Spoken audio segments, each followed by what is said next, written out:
Like my drill instructor said, we're going to hit this hard, fast, and furious. Or was that your mom? On this week's Unnamed Real Estate Podcast.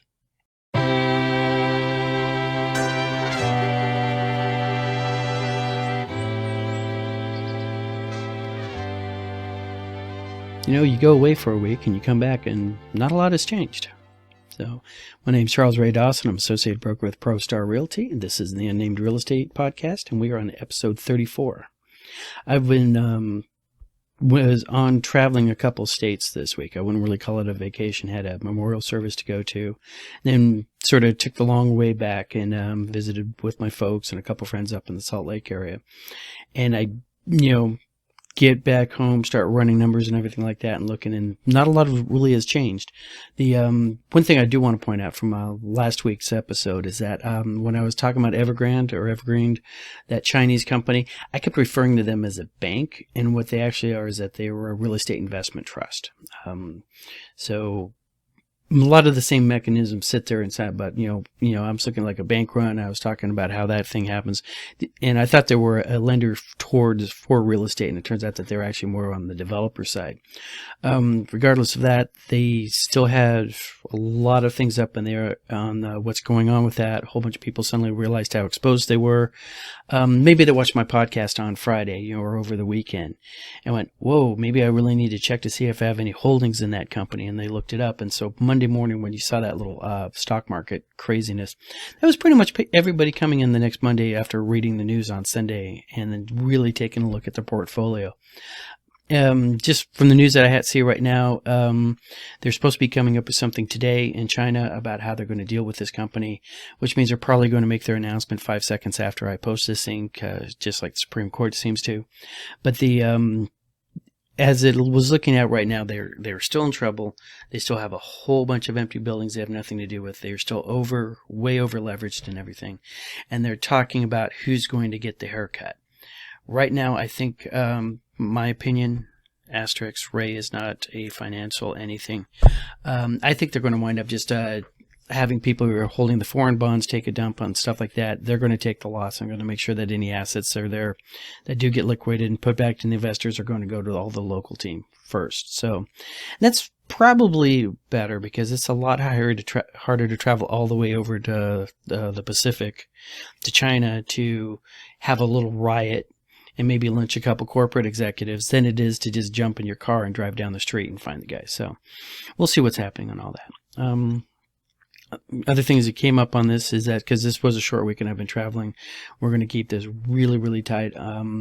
For a subject for this episode, since I'm not doing the contract anymore, when I go through the numbers, I'm going to re-explain what the numbers are, what the circles are, what the category is, because it's been 34 episodes now, and I cover that like episode or 2 or 3, and not everybody goes all the way back to the early playlist and catches everything. So we'll redo those numbers and then wrap up at the end. These are the numbers and the explanation for September 22nd, 2021. When I originally started out this chart and was doing the weekly numbers, I went through an explanation of what every one of these circles means, and what I called the churn, how these numbers move from point A to point B. And since that was 33 episodes ago, I think it might be time for have a nice refresh of what's going on. So these are the numbers for September 22nd. I run these Wednesday morning, and I run them in the usually around 9:30 or so. And the reason why I do that is specifically because Wednesday seems to be the day where the market is taking a little breath of air, a pause before we go into the weekend. Any houses that were shown and had offers on are usually accepted, and the MLS is updated by Wednesday comes around. Let's say you write an offer, give us an answer by Sunday night. By Monday, the escrow will be opened, earnest money will be deposited, and then that's usually when most people take that listing and take it from active and putting into pending, or UCB, or buyer's contingency. So Wednesday is probably your most accurate number for active listings. The other thing that you have is that most agents put their listings on Thursday or Friday so they can have that new listing tag over the weekend. So most people don't do that on Wednesdays because you don't get the full new listings over the weekend. So Thursday is when things come in. So with this in mind, I really feel like Wednesday morning is the most accurate time for good numbers where you can start seeing, changes from week to week. So the first number, I want to bring in is up here on the top left-hand side, and that's this coming soon number. Now, not all houses that agents are working with that are going to be going on the market start at coming soon. This is just an option that the real estate agent has to put it into coming soon, and this meets certain legal requirements and keep agents from having what's called pocket listings. Pocket listing is a house that you have under contract to list and for sale, but you're not telling the public about that. So if you do want to get the buzz, and if you do want to start getting looks out there, you're encouraged to put it into coming soon. This is generally used when the seller does not want people going through their house or peering through their windows or showing up on the front door at 9 o'clock in the morning because they can't read the MLS listing. But it's enough to get the other agents and everybody else out there and meet the minimum legal requirements for getting ready to list a house. So on the active category, what we hear, the 7,234, this is a real-time number. I go into the MLS and I search for every house that is active. It could be a condo, it could be a townhome, it could be a mansion. If it's an active listing in there, it's going to pop up right there. But this is the amount of houses currently for sale without a contract on it. I also call out in the active circle what the new listings are. In this case, 2,527. So of that 7,234, 2,500 of them just came on the market this week within, the 1 week time period that we search in. This does not mean, this is nowhere on here do I have the total amount of listings. And that's because you, the consumer, it doesn't really give you a lot of information about what's going on.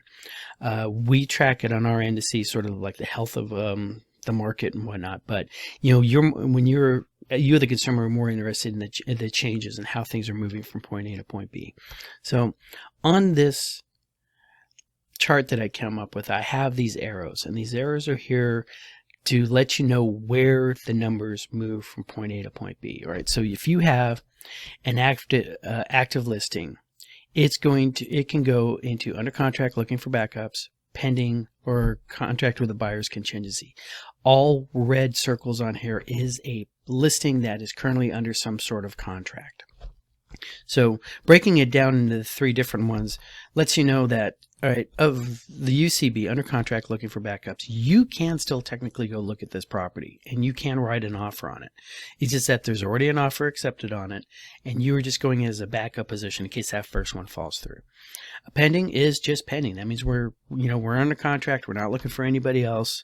We're going through the process of, appraisals and inspections, getting ready to close.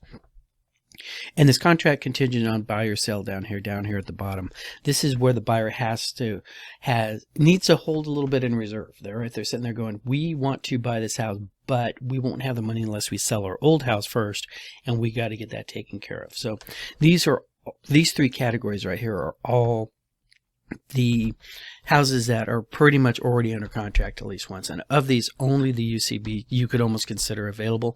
But I always advise my clients just act like they don't exist anymore. Treat them as a pending listing. If they come back, great, but the odds are they're not going to. And then finally, we have the closed listings. And these are the contracts that have closed through escrow. Deed has been recorded. Keys have been handed over within a 1 week period. And on this, you can see we had 2,349, which is up 153 from the week before. And as we've seen through closings tend to spike at the last week of the month. Everybody's trying to close by the end of the month. So with this and understanding, I could draw a lot of other lines on here because things from pending, as you can see here, go back to active all the time. And the reason why they go back to active is because they fell through in escrow. One in UCB can fall back. One that's under contract looking for backups can be moved to pending, or contract with buyer contingency can be moved to pending. And from pending, they can always go back on the market. There is also another circle that I don't show you, the dark circle, the dark side of the force, and that is canceled, or meaning that at some point the seller decided, I don't want to sell the property anymore. Take my house off the market. All right. And that is another place that active listings can go into. They're generally very, very small. You don't see a lot of them, especially not at this market. So this is the churn. This is the explanation of these numbers that I read off. So once I do the morning search, I put it all in an Excel spreadsheet. I have the Excel spreadsheet up so I can, copy these numbers over. And my spreadsheet that I use looks like this. All right. And I have this little helpful chart that I use down here just to sort of get a trend for, I find it a lot easier to visually see a line starting to flat out, knowing that we're starting to slow up a little bit, all right, or to see a sudden change in direction like that, as opposed to just looking at the wall of numbers here. So I go take that, I copy it over onto here, turn on my recorder, set up the line, hit record, and then I do something like this. And now the numbers for September 22nd, 2021. Actives this week were 7,234, which is up 129 from the week before. And of those, 2,527 were brand new listings within the last week. Under contracts looking for backups are 1,146, down 37 from last week. And our pendings are 1,963, down 6. Contracts with the buyer's contingency are at 101, which is down 13. And we had 2,349 listings closed last week, which is up 153. And coming soon to a listing near you is 847 new listings. And then I hit stop. Then I hit record. I export this thing out, spend the rest of the time putting everything into the video that you're going to see. So that's the explanation and this week's numbers of what this chart is all about. And that's pretty much going to wrap everything up. Short episode this week. Like I said, I was traveling, so I didn't have enough time to really get the various parts put all together. So I'm just knocking this out on a Thursday. For next week, I am going to be introducing one more contract form. I understand. Sorry, guys. Got to cover this stuff. It's going to be the buyer broker. And the main reason why I want to cover the buyer broker is because we're going to be implementing that here. In the past with buyers who were coming into the brokerage and working with us, we didn't use the buyer broker as much as we probably should have. It's always been an option available to us.